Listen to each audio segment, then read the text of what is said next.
Hello everybody, this is Casey with SimplePotential.com, and today we're going to take a look at my Ludum Dare 35 competition entry.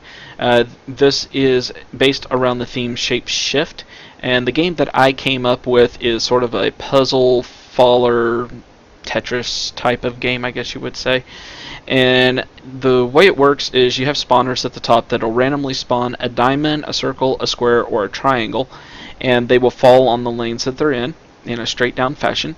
And the goal is to change these containers to match the shape that is falling in that lane. If you capture it, you'll add to your score. You'll also get chains, so consecutive captures, 100 of them will result in an extra life. You will lose a life if you miss a shape, and your chains will go back to 0. And you will also get a multiplier if you manage to keep chaining together shapes. You flip through the shapes using ASDF, where A corresponds to lane 1, S lane 2, D, F, so on. QWER will cycle through the shapes in reverse order.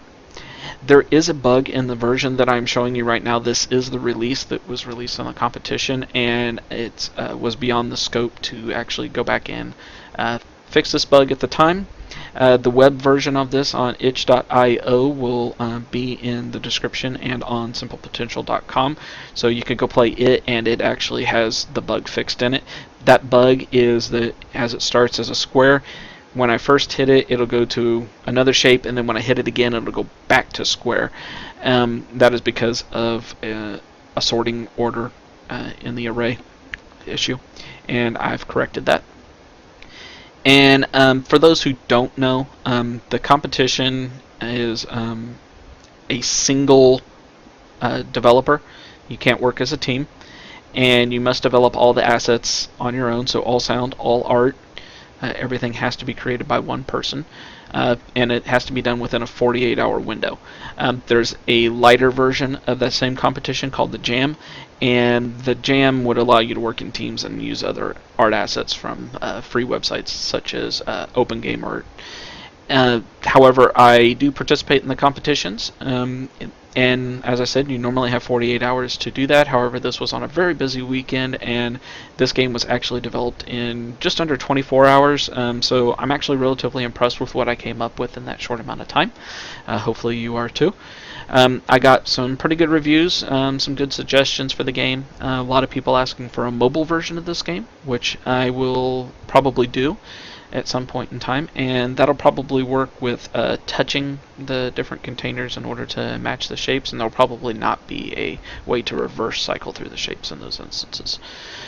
So with that in mind, let's go ahead and just get this started. I just want to give a quick demo of the game so you have an idea of how to play it. So you just flip through the shapes using the keys mentioned before. You can see the score, lives, chain, multiplier, all of that over on the right hand side.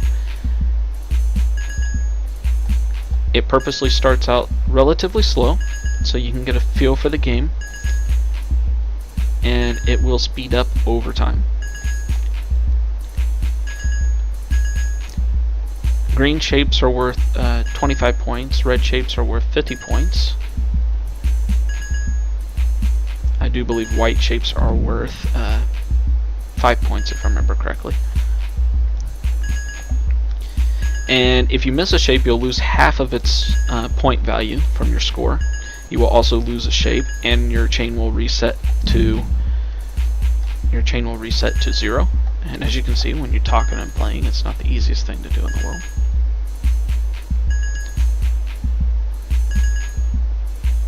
I'd like to try to get this up high enough on chains so you see how fast it can get.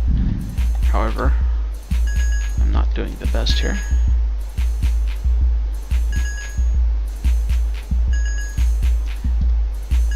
And what'll happen is the more chains you get, the more likely it is you are to see green and red shapes fall.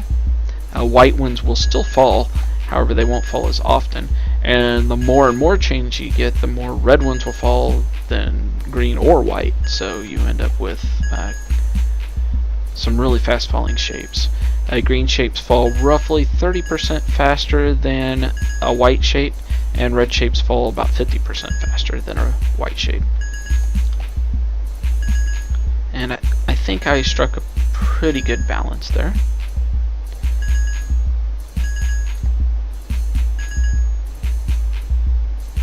Sound is by far not my best quality to mess with. I'm just going to kind of let this finish out here. But you do hear that sound, and I was relatively impressed with myself coming up with that sound on the end there. I really like that sound. It's a good classic kind of game over sound. And the sound itself, I don't think it has to be like great in one of these competitions, but I think there must be sound in a game, and when I'm scoring a game, I score was there sound, and if there wasn't any sound, then I ding them for that. So I always like to make sure I have sound in my game, even if it's not the best sound in the world. I want to have it in there. And yeah, so that's the game. At this point, you can click play again, and it would let you play the game again, or you click quit, and it will close the game out. The web version, there is a quit button there as well. However, it doesn't do anything because it's HTML5. And play again will work in the web version, though. So to-dos on this would be graphic updates. The game will probably get a lot of graphical revamp, better sounds, and a mobile version of it. When this will happen, I don't know, but I've had several requests for a mobile version, so I will be trying to do that at some point in time. So that's the game, Shapeshifted. Check it out. Let me know if you have any ideas. Email address is on my website, simplepotential.com. And thank you for watching.